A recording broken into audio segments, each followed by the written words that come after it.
The first time I called Ann, she said, well, you got to talk to my lawyer, and here's his number. And she didn't write anything down. She just has, she was, 78 at the time in a nursing home because she had broken her hip.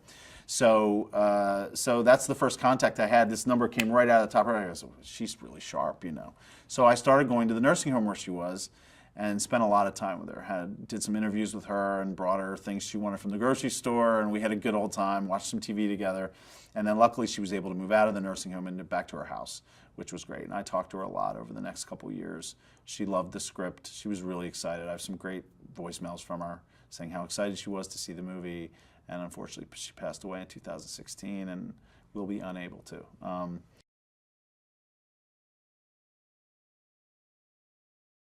I've gotten very close with Bill. Bill and his wife, Dolores, are still in Raleigh.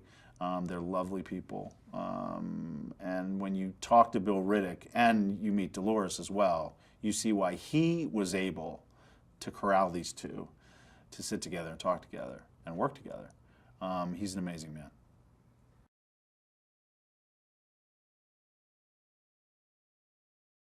So after the school burning, the judge is sued. The city of Durham is sued by the NAACP, along with Ann Atwater.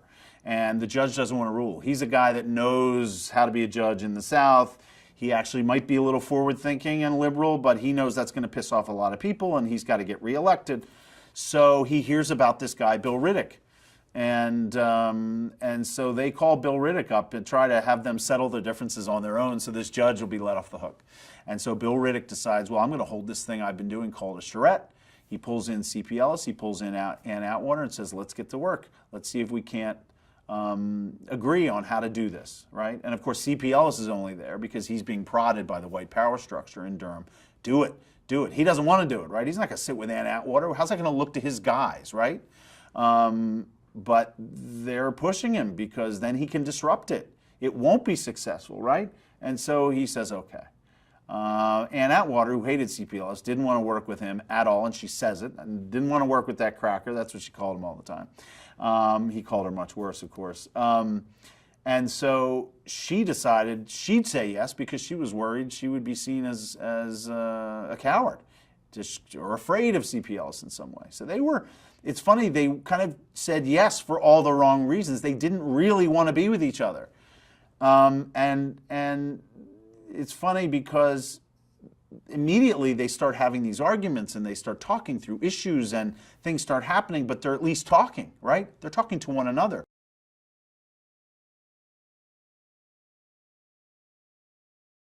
Ann Atwater not only was an activist for racial equality, but Ann was took a more practical approach because of her own lifestyle, right? She was left 15-year-old single mother.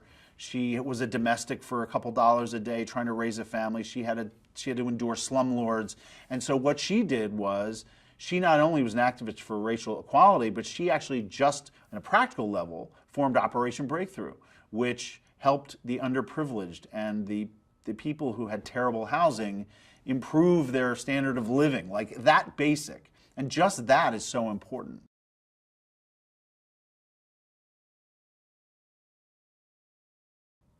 Ann Atwater needs to be known by the world. I mean, this is a woman who had fought for the rights of people, poor people and African Americans, and not just African Americans, through her life. People who were less fortunate than others. She did that from a very young age. She was always on the right side. She is a hero from start to finish. So I really want people to know who she is and understand how she got things done, and maybe that can help us all.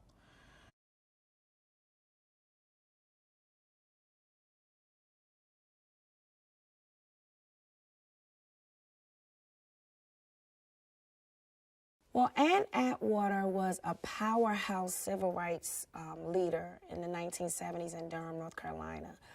She was a voice for voiceless people. She fought the war on poverty. Her passion is what people most remember about her, because she fought for herself.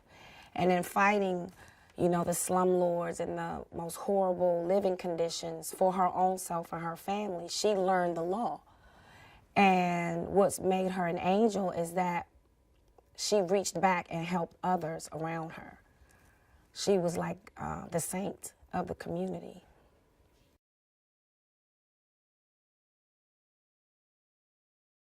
I understood her drive and her passion because I believe in justice for all. I believe in taking up for those who need it.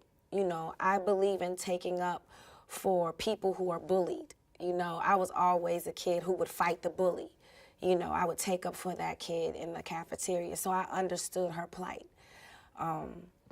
And I just was honored. And so, like, I just did a lot of research, watching footage, trying to understand, trying to get her tone, you know, her rhythm. She was an earthy woman. And I remember C.P. Ellis, how he described her voice was so powerful. And what I loved about it was that, you know, she wouldn't back down to all of these men. And I think she needed that vibrato to, like, that was like her roar, you know?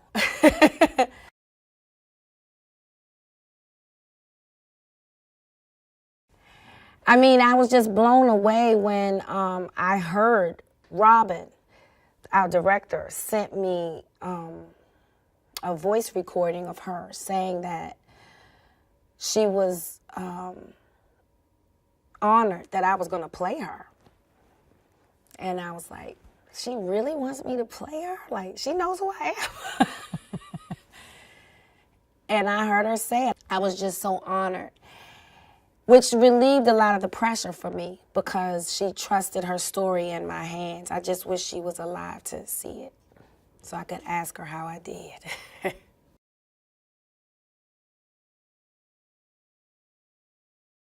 Sam Rockwell is just a gem in life and as an artist. He's such a giver, and to be an artist, you must be a giver.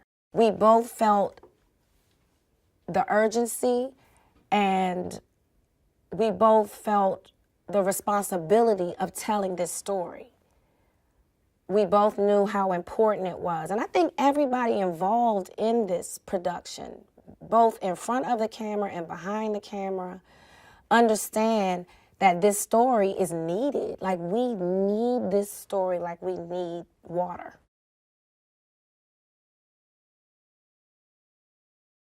Ann's message can be inspirational to women everywhere because she doesn't back down. She doesn't take no for an answer. She fights for change because change is worth fighting for.